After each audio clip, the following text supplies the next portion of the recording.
The AL West has a new leader. Both the AL and NL wildcards are heating up behind some masterful pitching performances. We'll be getting to all of it on Locked On MLB Game Night. When that final out is made, you know it's time for Locked On MLB Game Night. All the post-game reactions to every game across the league, every single night, with insights only the hosts at Locked On can provide. Prepare to experience game day reactions like never before. Only on Locked On MLB Game Night. Your team every day. Coming up on today's show, there's a new leader of the AL West after a 4-game sweep coupled with a 14 strikeout performance, plus some important NL wildcard implications went on. But before I get to all that, today's show is brought to you by FanDuel. Right now, new customers can bet just $5, and if your bet wins, you'll get $300 in bonus bets to use across the app. Download the app today. My special coworker today with me, JD Haffron from Locked On Cardinals. JD, what's going on? How are you today? What's up, Brian? How are you? Happy football Sunday and happy Major League Baseball Sunday. The baseball season continues, whether you remember or not, football fans. I guess that is a lot of people out there, right? Let's start off in the AL East with the way Sunday Night Baseball ended. Yankees at the Red Sox. So the Red Sox take this game 6-4, but the Yankees take 2 out of 3 in the series. Yankees finished off an near impossible 12-game stretch of playing all teams in front of them in the standings besides the Red Sox by going 7-5. Absolutely crucial, kind of proven to themselves they can play with these teams. First, let's hear from Gabby Maljanian from the Locked On Red Sox podcast on this. The Red Sox need to continue to have aggressive at-bats early in games to be able to find some consistency. I'm Gabby Maljanian from Locked On Red Sox, where the Red Sox avoided getting swept by the Yankees at home tonight with a final score of 6-4. Garrett Crochet was on the mound, and you feel like you have a good shot to win every time Crochet is out there, but the Red Sox gave him a nice cushion with a 6-0 lead early in this game by piling it on in the first inning. The key to that, aggressive hitting. Attacking pitchers, not trying to shy away from swinging at pitches that you should be swinging at. And the Red Sox did not score again after the first inning, and the Yankees were able to climb back in it with the final score being 6-4. So the biggest key for the Red Sox offense moving forward is going to be to continue to be aggressive and continue to not be afraid to swing at really good pitches. Swing for contact. Good things happen when you do. Tune into Locked On Red Sox on any podcast platform for more on this team. And JD, she was certainly right on the point of getting to teams early. Will Warren goes 5 innings in this game, really got himself back together. But 10 hits, 6 earned, 1 walk, 2 strikeouts. Not ideal in a performance for him. Garrett Crochet, I mean, it's going to be between him and Scooble for the Cy Young at this point. They're still super close. 6 innings, 5 hits, 3 earned, 1 walk, 12 strikeouts. Unbelievable performance. And that Red Sox bullpen held things together. They put up all 6 of their runs in the first inning and nothing else after that. All on base hits. And, of course, former Yankee Carlos Narvaez homered in the first inning, too. Yankees got homers from Rosario, Judge, and Caballero. Wasn't enough. So, JD, the Yankees now have a 1.5 lead over the Red Sox for that top wild card spot in the American League. Yankees are heading to Minnesota with by far the easiest schedule in baseball remaining. And the Red Sox are going to stay home for 3 against the Athletics. The Yankees still remain 3.5 behind the Blue Jays in the AL East. I want to ask you this. Out of those 2 teams coming out of the wild card, because we're going to get to the rest of the AL wild card in a little bit, out of those 2 teams, Yankees and Red Sox, because it looks like they're on a crash course to face each other in that first AL wildcard series. Be honest with me. Who do you give the edge to? Well, that's a tough one, too, because the bullpen issues for the Yankees have been real for quite some time now. Mm-hmm. And I get really nervous when Boone starts to, let's go see if Devin's okay tonight, or he turns to side. It just seems like disaster after disaster continues to happen, and that makes me nervous when it comes down the stretch and here in September, and especially when you get to the postseason. So I hate to say it, but I think I give the edge to the Red Sox. Give me Crochet. Give me the bullpen with Aroldis Chapman doing what he's doing this year, and I'll just give the edge to Boston right now. I can't blame you at all for having that take, honestly. The only theory I have and why the Yankees can make a run is the fact that the rest of the American League, no one really has a good bullpen. So the Yankees have a chance there because they're pretty much equal with the rest of the American League. But really, really interesting stuff the rest of the way. Yankees actually do have a chance to still catch in Toronto, believe it or not, because of how easy their schedule is. Let's move on, though, JD. Royals at the Phillies. Royals take this game 10-3, but Phillies take 2 out of 3 in the series. This Phillies team is all but locking up the National League East. They have a 12-game lead there. They have they've clinched a playoff berth today, actually, with their loss in a weird way, just because of the way other things worked out. Noah Cameron in this game goes 7 innings, 4 hits, 2 earned, 1 walk, and 7 strikeouts. But I want to focus on Aaron Nola here. 6 innings, 6 hits, 6 earned, 1 walk, 5 strikeouts. Him giving up 6 earned is really bad because of the injury to Zach Wheeler. That Aaron Nola, he is their ace. He is there going forward. Besides Ranger Suarez, who's been really good, they need Aaron Nola to figure things out if they have any chance of winning a World Series this year. Am I wrong? He's a big piece. We've talked about this before, that it's who was going to step up in the absence of Wheeler, and the 3 guys that they have they've got Sanchez, but you also got, as you mentioned, Suarez, but Jesus Luzardo. They're all 3 left-handers. So you want like that right-hander to kind of go and kind of break up the monotony of all of that. And, Nola pitched really good in his previous outing. And you're like, here he comes. And then, and it all crashes and burns again for Philly in this one. It's going to be really hard to trust Aaron Nola moving forward, which is going to put Philly in a tough spot. Yeah, it really will. So Salvador Perez had a 3-run home run and 5 total RBIs in the game. Kyle Schwarber hit his 52nd of the year, and Real Muto also homered. So the Royals are going to head home for 3 against the Mariners in a really big AL wildcard series. That starts on Tuesday. They sit 6 back of that final wildcard spot. The Phillies are going to head to LA to take on the Dodgers in a really big series. That starts on Monday for 3 games. They have a 12-game lead on the Mets now for the NL East, so it's all but over for the divisional race between those 2 teams. So the Rays and the Cubs. Cubs win the game 4-3. They take 2 out of 3 in this series. Let's hear from Sam Olber from Locked On Cubs. Cubs find a way to win the series at Wrigley against Tampa. Another 1-run game. I'm Sam Olber from the Locked On Cubs podcast. Shota Minaga, for the second straight start, was rough early, but then settled down again. Javier Assad did a nice job out of the pen. The bullpen overall did a good job, but the story of the game today was a game-winning 2-run double from Nico Hoerner in the 7th inning down the left field line. Hoerner, I think it's safe to say it right now. From start to finish, he's been the Cubs' best player so far this season. And these 1-run games, I know a lot of people are talking about it. Hey, it's a lot of pressure on the bullpen. Look, that's what this Cubs team has been now for a while. And if they're going to win a wild card series, they're probably going to play and win at least 1, maybe 2 1-run games. And so the bullpen's just going to have to hold up. And hopefully the Cubs could score 4 or 5 runs. That's the recipe right now. They're not scoring 8, 9, 10 runs consistently. So this is how they're going to have to win games. And having Nico Hoerner in the lineup sure helps a lot.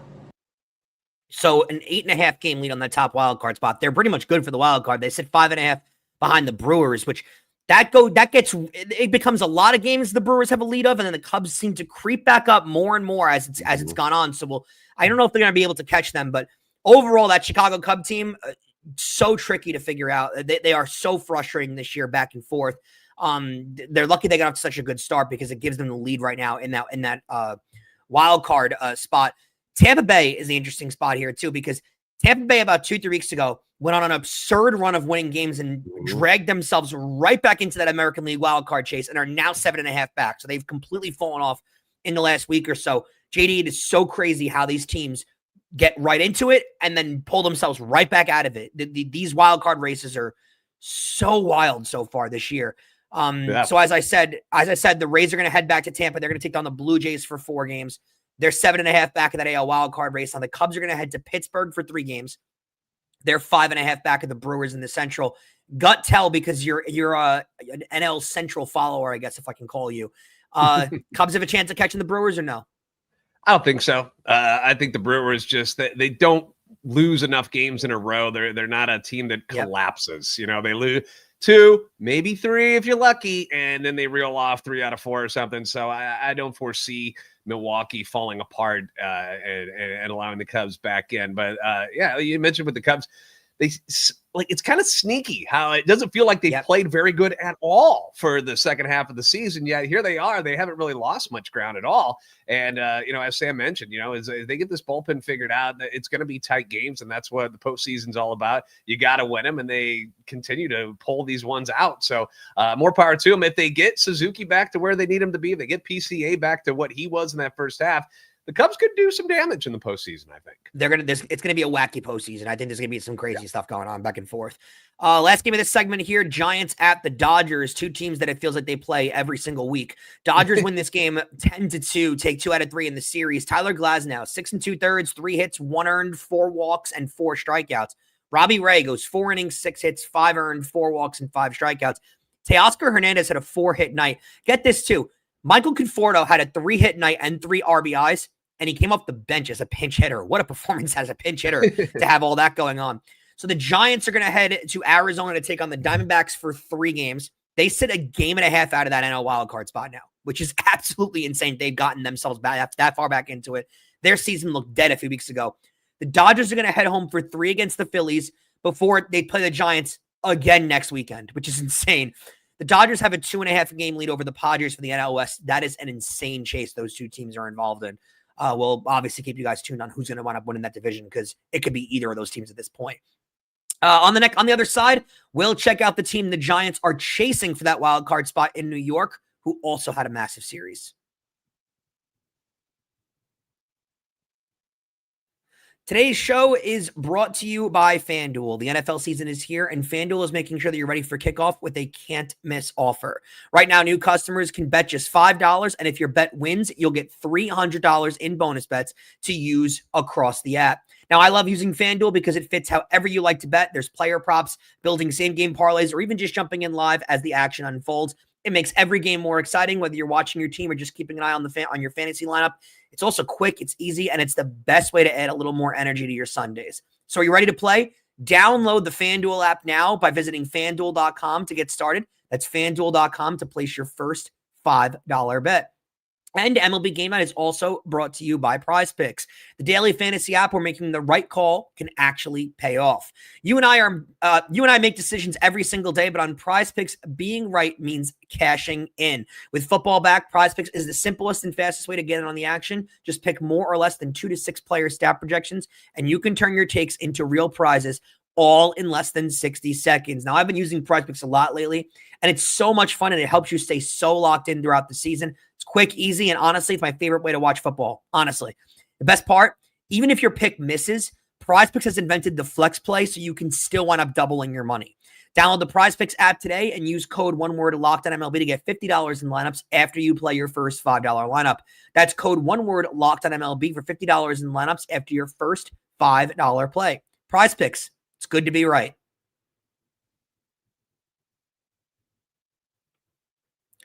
So, JD, I mentioned that NL wildcard series, and Texas Rangers were at the Mets in this series. Now, the Mets had come off losing 8 games in a row, but on Sunday they were able to sort of right the ship. They win the game 5-2 in 10 innings, and they get a walk-off here from Pete Alonso.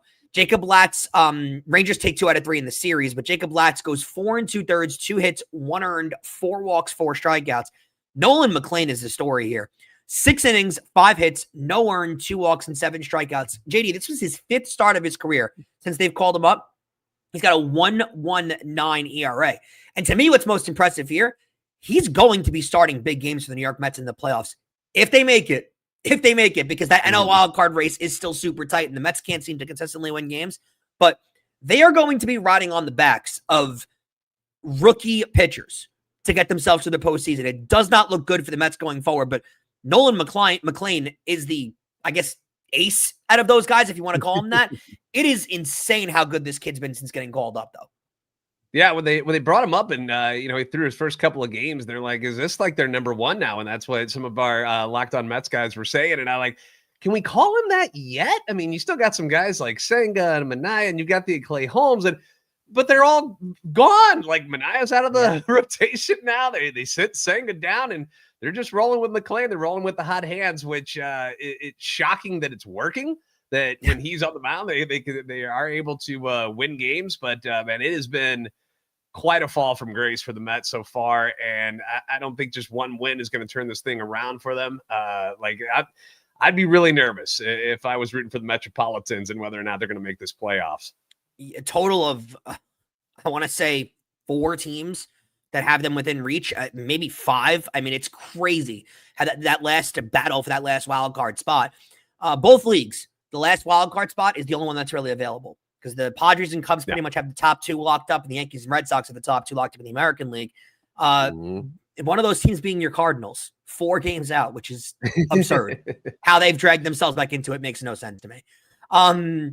Pete Alonso walked it off with a 3-run homer in the 10th. Brandon Nimmo also had a solo shot.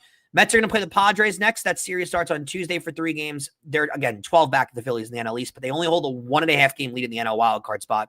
Rangers head to Houston for 3 games. That's a crazy big series because they're only 2 back of Houston for that final wildcard spot and only 3 back of Seattle in the AL West. So that AL West race has become super, super tight. And speaking of which, that'll lead us to Angels at the Mariners. So the Mariners win this game 11-2, but what's crazier is Seattle sweeps them in 4 games.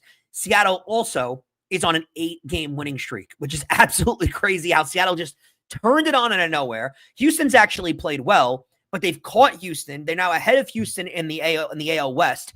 It has gotten so tight and so crazy with where those 3 teams really are, because Texas, who it looked like they had fallen out of it, are now right back in the race there. Kyle Hendricks in this game goes 3 1/3, 10 hits, 9 earned, 2 walks, and 6 strikeouts. Talk about a fall from grace. And the exact opposite was George Kirby in this game. 6 1/3, 3 hits, 2 earned, no walks, 14 strikeouts. A crazy performance. Cal Raleigh had his 54th home run of the year in the first inning. That ties Mickey Mantle's record for most home runs in a season by a switch hitter. The Mariners now have a 9-game winning streak. Yeah, it's 9 games, not 8 games. So absolutely insane how they've really turned things on. JD, just a quick Yankee aside. You upset me earlier by saying the Red Sox could beat the Yankees in a playoff series. Who is your AL MVP? Is it Cal Raleigh or Aaron Judge? I've been saying Cal Raleigh since basically the All-Star break, and it's only due to because we know how great Aaron Judge is, and it's not taking anything away from him. But if Cal Raleigh was playing a different position, I think it'd be a different story. But because he is what he is behind the plate for this pitching staff for the Mariners, which are excellent starting rotation, excellent bullpen, and to do what he's doing, as well as having to learn everything that every pitcher has to go up against, to know every single lineup and everything they've got to do, to be playing that position at an elite level, at a Platinum Glove award-winning level, plus the offense that he's provided as well. It's hard for me not to vote for him over Aaron Judge. Don't hate me, Brian. Trying to ruin my Sunday. Angels are going to head to Milwaukee for 3 games. The Mariners will stay on the road in Kansas City for another big playoff implication matchup. Mariners now have a 1-game lead in that division, as I said. To the Astros and the Braves. Atlanta wins this game 8-3, but Houston takes 2 out of 3 in the series. Let's hear from Eric of the Locked On Astros podcast. For the first time since June 1st, the Astros are in 2nd place in the AL West. Framber Valdez came undone. Do you trust him in a win or go home game in the playoffs, or just to get to the playoffs at this point? Have you seen what he's done since August 1st? How about the last 5 games? The Astros have a lot of issues. Do you think Isaac Paredes is coming back? Well, this is Eric Heisman with the Locked On Astros podcast. Unfortunately, the Astros dropped the 3rd game of the Braves series, and unfortunately, they are now in 2nd place in the AL West, but they are going to be facing the Rangers over the next 2 days, and then they'll be facing the Mariners. So they can still regain the AL West, but they got to play better baseball. We'll talk about this on tonight's Locked On Astros podcast. I'll answer Eric's question for you. You trust Framber Valdez? Absolutely not. And that includes all of the Astros starting pitchers, including their bullpen. This team is completely flipped from what it's been the last 5 or 6 years now. They get a little bit of a pass because of how good they've been over the last 5 or 6 years. But, JD, this Astros team is just, they're not it, if I can say what the young kids say nowadays. They don't have it. That factor is not there. I don't think this team's very good, to be honest with you. Yeah, and it was credit to them that they stuck around and were in first for as long as they were, because the amount of injuries and the names that they were losing over and over, to not have Yordan Alvarez for basically the entire year and to still be there, it was pretty impressive. But I think we all were like, eventually these cracks are going to get big and it's going to start deteriorating what this entire team has done. And it's happening now. You're seeing the other teams in the AL West, the Rangers coming up kind of out of nowhere, but you've seen Seattle finally catch them and take over. So the fall will probably continue. It's hard, just like you said, it's hard to trust what they got going on right there. There's just not that factor that a good playoff team normally has. I don't think they're making the postseason. I'll leave it at that. I don't think they're making the postseason. Yeah. Ozzy Albies had 3 RBIs in this game, and Sandy Leon, he homered in his first game since 2023. Matt Olson has had a homer too. Astros are going to head home, take on the Rangers for 3 games. They have a 2-game lead on that wild card, so the Rangers could catch them by the end of the week. And the Braves are going to head to Washington for 3 against the Nationals. Rockies and Padres, before we move on to the next segment. Padres win this game 9-6. They take 3 out of 4 from the Rockies. Herman Marquez, 2 1/3, 9 hits, 6 earned, 2 walks, and no strikeouts. That's pretty much a great performance for a Rockies starter at this point in the year. Yu Darvish, 5 innings, 4 hits, 3 earned, no walks, 5 strikeouts. Jackson Merrill had a 3-run homer. And Nicky Moniak, 5 RBIs for the Rockies. I guess that's a positive they've gotten out of the year with how good Moniak's been for them. Padres are going to head to New York, take on the Mets for 3. That series starts on Tuesday. They sit 2.5 behind the Dodgers for the NL West. The Rockies are going to stay home, take on the Marlins for 3 games. They're eliminated, but just for a little bit of giggle, the Rockies sit 43.5 games back in that division. So maybe next year. We'll see. Next, we'll head to the north of the border to see how the AL East battle is going on. We are brought to you guys by Nutrafol. You've probably seen a million ads for hair growth products and thought, sure, like that actually works. There are so many products out there, and it's hard to know which ones are actually going to do anything. That's why you should give Nutrafol a closer look. Nutrafol is the #1 dermatologist-recommended hair growth supplement brand trusted by over 1.5 million people, and it's not just the hype. This is a supplement clinically tested that targets the root causes of thinning and shedding with a proactive approach. The best part, it's easy. You take 4 pills with the meal and no prescription is needed. See thicker, stronger hair with less shedding in just 3 to 6 months with Nutrafol. For a limited time, Nutrafol is offering Locked On MLB listeners $10 off your first month subscription and free shipping when you go to Nutrafol.com and enter the promo code LOCKEDONMLB. That's Nutrafol.com, promo code, one word, LOCKEDONMLB. So, JD, that AL East battle where my team obviously has a lot of implications in it for themselves. The Orioles were at the Blue Jays for this series. Toronto swept the 3-game series. They won this game 11-2 on Sunday. Albert Suarez goes 3 innings, 2 hits, 1 earned, 1 walk, and 5 strikeouts. Shane Bieber, who they are seriously trying to get right and back to his former self, and he's been pretty decent for them. 6 innings, 4 hits, 1 earned, 1 walk, 5 strikeouts. That's a huge addition to that Toronto team if he can become somewhat of a semblance of what he was just a few years ago.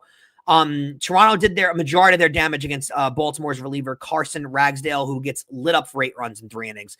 That Baltimore team, that'll be broken down in some off-season squad shows, I'm sure, for Locked On MLB, but that Baltimore team needs a full tear-down, rebuild thought process out because no one can understand how they are as bad as they are. Makes absolutely no sense. Yeah. George Springer, 3 for 5, including his 29th home run of the year. He's had a great year for them.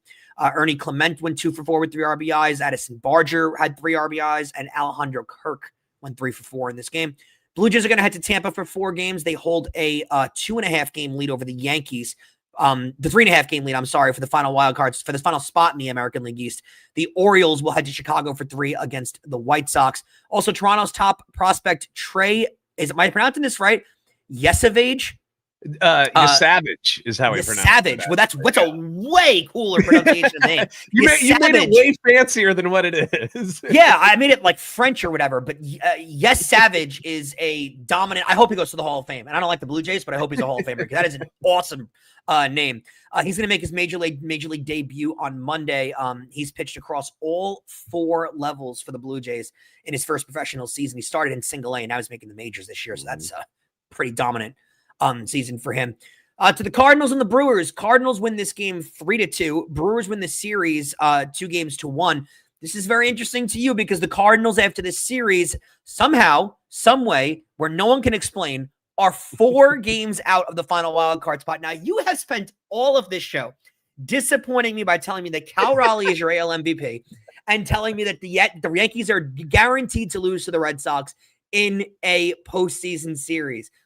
Well, I'm here to tell you, I don't think the Cardinals are getting the final wild card spot, even though they only sit 4 games back, just because there's so many. They have to leapfrog 5 other teams to get in. They have to leapfrog the Mets, the Giants, the Diamondbacks, and the Reds. That's 4 teams. They're the 5th team. It's going to be too hard. I think it's too little too late for the Cardinals, but give me your take. Is there a legitimate chance here? No, absolutely not. I couldn't agree with you more. I've been, since the trade deadline, I didn't really count them out at the trade deadline because they just moved bullpen pieces, but they were never a team that really had, they're just not, they're not consistent enough. Like you see them play pretty well, like in the Seattle Mariners series. They get swept by Seattle. They play pretty good against them, but Seattle's one of the better teams. They should have took 2 out of 3 against Milwaukee. They blow a 3-run lead in the 9th inning and give up 5, in the 3 in the 9th, 2 in the 10th. And it's just, they don't have the guys. They don't have good enough players, in my opinion. The starting rotation, you just never know what you're going to get out of it. And it's a lot of youth in there. Now, they did get Brendan Donovan back this weekend against Milwaukee. He's been out for quite a while now. Nolan Arenado scheduled to get activated, be back with the team on Monday against Cincinnati. So they are getting some of these guys back, but they weren't all that great. It's not like they were not getting the Nolan Arenado from 4 years ago back in this lineup, So it is over for the Cardinals. It's been over for the Cardinals for quite a while, and we're just enjoying watching some of the young players, kind of get some action before the season ends. The fact that they pulled themselves back into it is impressive enough, to be honest with you. Jose Quintana, 4 It's innings. ridiculous that they're just 4 out. Like that's how bad people ahead of them have been. That's really what's happened here. Interesting. Yeah, but I kind of agree with you. Quintana, 4 innings, 4 hits, 3 earned, 2 walks, 2 strikeouts. Miles Michaelis, 5 innings, 5 hits, 2 earned, no walks, 5 Ks. Cardinals scored all 3 of their runs in the 2nd inning on a sack.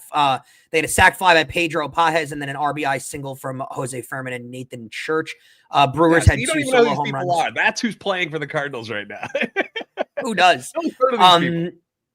Exactly. Cardinals got Brendan Donovan back, like you said. They're going to get Nolan Arenado back. Absolutely huge. They're going to head home take on the Reds.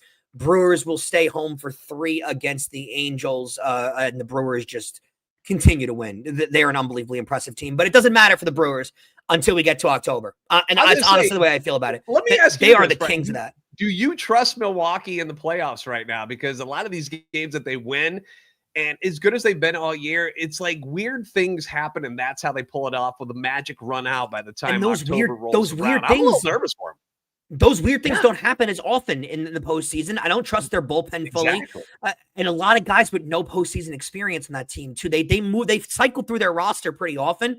So I don't know if that roster is ready to win right now in Milwaukee, which might sound crazy to say with how good they've been. And I'm sure Brewers fans are going to hate me for it. But I think we're going to have some wacky stuff go on in the postseason. I really do. This is going to be a weird year for the postseason, in my opinion. Speaking of a team that's chasing into the postseason, White Sox at the Guardians. Guardians win this game 3-2. They sweep the series against Chicago, pulling themselves back into the race in the American League. Let's hear from, we're not going to hear from someone. Yendris Gomez, 5 innings, 2 hits, 2 earned, 1 walk, 4 strikeouts. Slade Ciccone, 5 2/3, 3 hits, 2 earned, 1 walk, and 4 strikeouts. Bo Naylor drove in all 3 runs for the Guardians, all they needed. A 2-run double in the 4th and a solo shot in the 7th. White Sox go home for 3 against the Orioles. Guardians will head to Detroit for 3 against the Tigers. They're 2.5 out of the wild card spot. It never ends with these teams in the American League. There's so many stacked trying to get that last spot. To the Tigers and the Marlins. Tigers win the game 2-0. Marlins take 2 out of 3. It does feel like the Tigers, to be honest with you, have been playing with their food really since May. With the lead they've had on the division, I think they're going to struggle in the postseason, to be honest with you, because they have not played important baseball in 3 months now. And they did beat up on the Yankees in the last series, taking 2 out of 3, but overall, the Tigers have not played well in the last couple of weeks. Kiter Montero goes 5 innings, 3 hits, no earned, no walks, 5 strikeouts, and Adam Mazur, 6 innings, 1 hit, no earned, 2 walks, 4 strikeouts. Tigers scored both of their runs in the 2nd inning. First one comes on a play where the Marlins committed 3 errors in typical Marlins fashion there. RBI single by Dylan Dingler made it 2-0, and the Tigers are going to take on Cleveland for 3 at home next, which is crazy. Cleveland, who's playing well, could actually catch the Tigers here, not in the standings, but could catch them in this spot here and build themselves back up in that wild card spot. They trailed them by 6.5 games, but that division lead has been so big for so long. I don't think the Tigers are going to lose that division at this point. Even though the Guardians have now won 9 of 10, they're 2.5 back of that AL wildcard spot. Marlins going to head to Colorado for 3 in the series of the century. Tarek Skubal, he left Friday's start with tightness in his left side, scared all of the metropolitan Detroit area. He is scheduled right now to make his next start. It was a false alarm. Thankful for the Detroit fans, because that could have been a brutal spot. D-backs at the Twins. Diamondbacks win the game 6-4. They take 2 out of 3 in the series. Chris Mack goes 5 innings, 3 hits, no earned, no walks, and 4 strikeouts. And Bailey Ober goes 6 innings, 4 Ober, I believe is the pronunciation. 6 innings, 4 hits, 4 earned, no walks, and 9 strikeouts. Arizona catcher James McCann goes 2 for 4, including a 3-run homer. He had 4 RBIs on the night. D-backs get back to 500 with this game. They're 75-75, and they're 2 out of the wild card spot. Crazy stuff. Diamondbacks are going to head home for 3 games against the Giants, who they trail by a half a game in the wild card. Twins are going to stay home and take on my New York Yankees, who play in another big series there. Reds at the A's. Athletics win this game 7-4. And they sweep the series over the Reds. Not a good spot for the Reds. Let's hear from Jeff Carr from Locked On Reds. The Cincinnati Reds got swept in a series that they should have been the team that swept the A's, but it's neither here nor there. They put themselves in quite a position. I'm not even mad. Not even frustrated. I'm just, I just got Willie Nelson stuck in my mind watching this team. Turn out the lights. The party's over. They say that all good things must come to an end. Call it a night. The party's over. And tomorrow starts the same old thing again. Devastating. I want to cry for him. Reds just devastating spot for them in their season. Nick Lodolo goes 5 1/3, 8 hits, 5 earned, no walks, 5 strikeouts, 3 homers. Should not have got swept in this series. They're in that NL wild card spot, but they're falling out of it. Not spot, but they're falling out of it really quickly. And it with a chance to catch the Mets. The only run not scored on a home run was an RBI double by the A's Brett Harris in the 6th inning, because that's how Sacramento was played this year. It's just home run central there. Everyone goes there to hit bombs. Reds are going to head to St. Louis for 3. A's will head to Boston for 3. And our last game, Pirates at the Nationals. Washington wins the game 4-3. Mike Burrows goes 4 1/3, 5 hits, 3 earned, 1 walk, and 6 strikeouts. And Cade Savali, 5 innings, 3 hits, 3 earned, 4 walks, 2 strikeouts. Washington took 2 out of 3. Nick Gonzalez drove in 2 for the Pirates and scored 1 in the first. Nationals responded with 3 in the second, and Dalen Lee responded with a double in the 5th to give them the lead. Pirates head home for 3 against the Cubs. Nationals will stay home for 3 against the Braves. JD, I want to thank you for joining me on this week's edition of Locked On MLB Game Night on Sunday. We will chat in a few weeks, because this stuff gets crazier and crazier.